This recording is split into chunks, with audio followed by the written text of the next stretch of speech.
Like they say, never send a duck to do a rabbit's job. Okay, come on out. I got you covered. Hi. Hey now, you're an all-star. Get your game on, go play. Hey now, you're a rock star. For Yusuke Urameshi, it's both a blessing and a curse. Yu Yu Hakusho premieres Monday, March 3rd at 6, only tonight.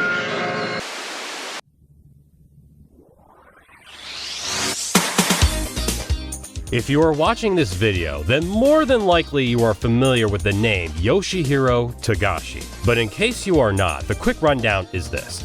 He is a manga artist and one of the absolute titans of the industry alongside Akira Toriyama and Eiichiro Oda.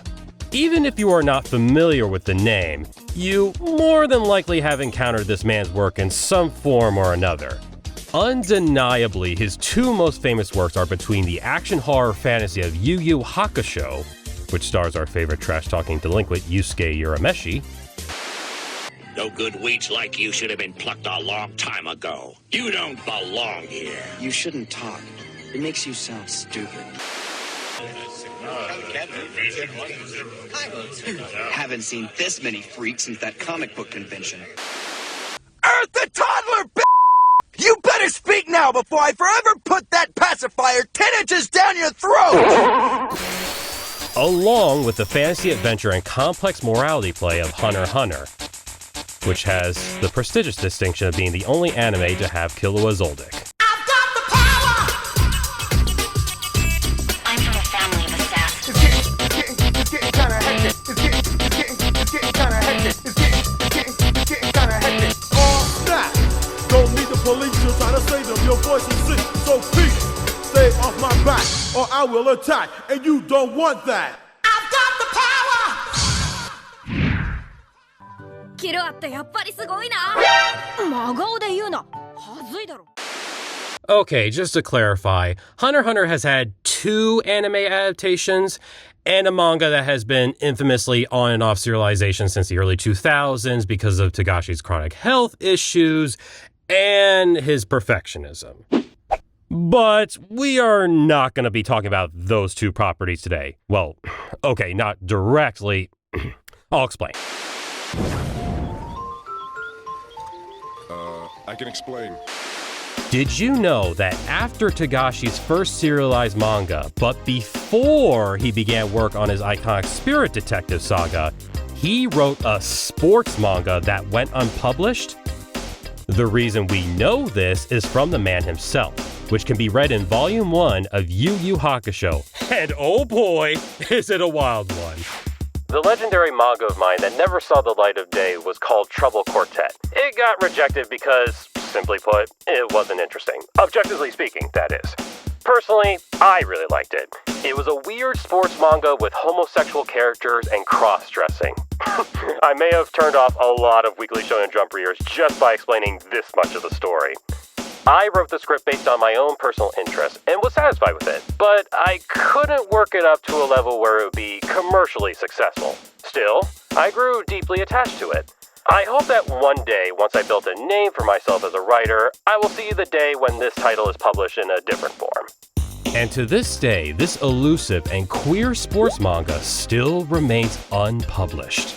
Which is a shame because I would have been interested in reading it precisely because of how wild and bonkers the premise comes off. At the same time, however, I can also understand why it was rejected. It was the early 90s, and getting a manga published in Shonen Jump of all places that prominently features gay and cross-dressing characters was probably a bit too ahead of the curve for the time. I can imagine if Togashi proposed the manga nowadays and in some sort of shoujo publication outlet, it would have had less trouble seeing the light of day, and honestly, a better chance of finding its audience. This floors them every time.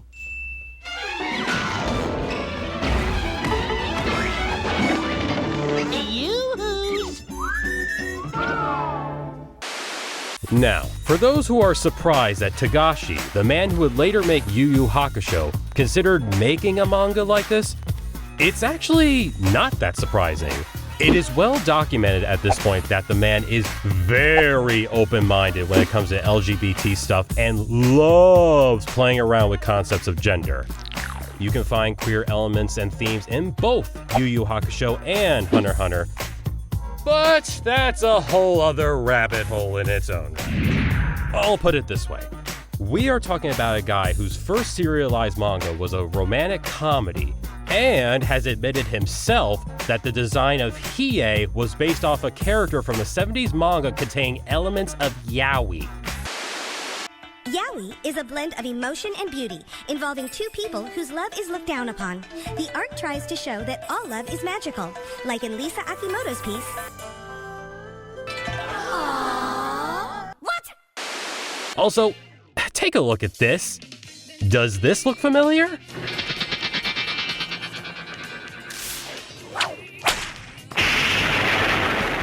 Oh, and on top of that, he is married to the author of Sailor Moon, who is also very famously open-minded about exploring queer ideas and themes in their stories. Now, bringing things back to Trouble Quartet. Togashi revealed on a later page the design for what was supposed to be the main character of the series. His name is Gen Otoda, obviously a cross-dressing boy. Now, if you're a fan of Hunter x Hunter, this person should look eerily familiar. Not seeing it yet? Wait for it. Yeah, blonde hair, overtly feminine appearance. This Gen looks suspiciously like our resident badass pretty boy Kurapica, doesn't he? In fact, there was that one story arc in Hunter x Hunter where Kurapica disguised himself as a woman. Actually, speaking of Hunter x Hunter, remember that whole section in the Greed Island arc where Gon and his friends had to complete some sports challenges? One of them being a dodgeball match. Yeah, it was a true underdog story. If you can dodge a wrench, you can dodge a ball. What? Where I'm getting at is that, in a way, Togashi did get to do a sports manga in some form, and it did indeed feature characters that were either gender non-conforming, vaguely kinda maybe queer-coded, depending on who you ask. Gon. You're light itself. And then there is Hisoka.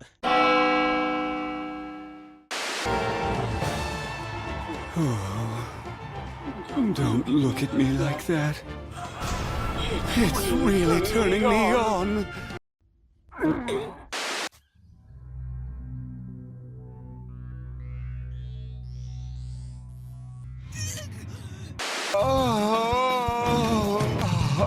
I just can't wait to break you. Oh, God, you're sick! You're sick! You're sick! You're sick! You're sick! You're sick! Ah. So, just putting it out there so there's no confusion, Togashi himself has never stated Trouble Quartet influenced his writing for Hunter x Hunter. In fact, as far as I can tell, he has never talked about Trouble Quartet outside of those couple pages I showed you ever since. But, so any similarities that I'm talking about are purely speculative, but at the same time, the similarities are hard to ignore, don't you agree? If this was somehow not an example of a writer reusing unused concepts or ideas for a later work, then it would be one hell of a coincidence, don't you agree? It makes me wonder, like, what were other characters and concepts from Trouble Quartet that Togashi used for Hunter x Hunter, Yu Yu Hakusho, or any of his other later works that we just simply don't know about? Jumping on to another tangent. Judging from Togashi's words, it sounds like he was pretty passionate about Trouble Quartet, even if he felt like not a whole lot of people would have been interested. I mean, the fact that he went out of his way to tell the world about it shows that this was very much a story he wanted to tell. And it's understandable why, at the time, he just didn't have the clout to really push through such an unconventional title. However, the year is 2025. Yu Yu Hakusho proved to be a huge hit, and Hunter x Hunter continues to enjoy popularity and a dedicated fanbase despite the long hiatuses. And Togashi himself stated that the success of Yu Yu Hakusho gave him enough clout in the manga industry to do essentially whatever he wants now. This brings up a question. Why does this queer sports manga continue to be unpublished? Is it because at some point he decided that Hunter x Hunter is his baby and that's that? Are his chronic health issues playing into things? Did he lose passion to tell the story? Like, did he reuse so much of the characters and concepts from Trouble Quartet into other things that he just feels after a while that it's just not worth it anymore? Who knows? Maybe it's a combination of all the things I just said, but quite frankly, I just think, like, if he still feels that passionate about putting the story out there, why doesn't he just drop it online directly, unless there's like some legal red tape preventing him from doing so? And, even if it's like not a complete work, like I'm sure there's enough fans at this point that'd be interested to look at it. I mean, why not at this point? Actually, in fact, that brings up like other questions to me. Like, what was the series going to be like? Like, was it going to be a long-running title? Was it going to be a short, limited one? More importantly, like, what was the tone going to be like? Was it going to be more of a comedy where it kind of revels in the unconventional and bonkers nature of the premise? Or was it going to be more sincere with, legit character drama, dynamic sports action, and exploration of some deeper themes, such as, putting it lightly, the rather complicated relationship between sports and queer culture? I don't know, I'm just spitballing here. Also, quite frankly, having a main character that cross-dresses would be a bold proposition even in this day and age, especially if Gen Otada's cross-dressing were to be depicted in a more nuanced manner rather than just being used for gags. And it's not like Togashi is a stranger to featuring cross-dressing characters in his work and, portraying it in a way that's more dignified and not just used as the receiving end of jokes. Case in point, Kaluto Zoldyck from Hunter x Hunter. I am Kaluto. Ah, you look quite tasty as well. You, sir, need to be put on neighborhood watch. I'm going to close off this video by turning the questions towards you, the viewer. Have you ever heard of Togashi's unpublished sports manga? Because one of the bigger surprises when researching this topic is how little it seems to be talked about, especially in online spaces. Do you think the premise sold by Togashi in those pages that I showed you sounds interesting? What would you have liked to have seen in a title such as this? Let's get ready to rumble!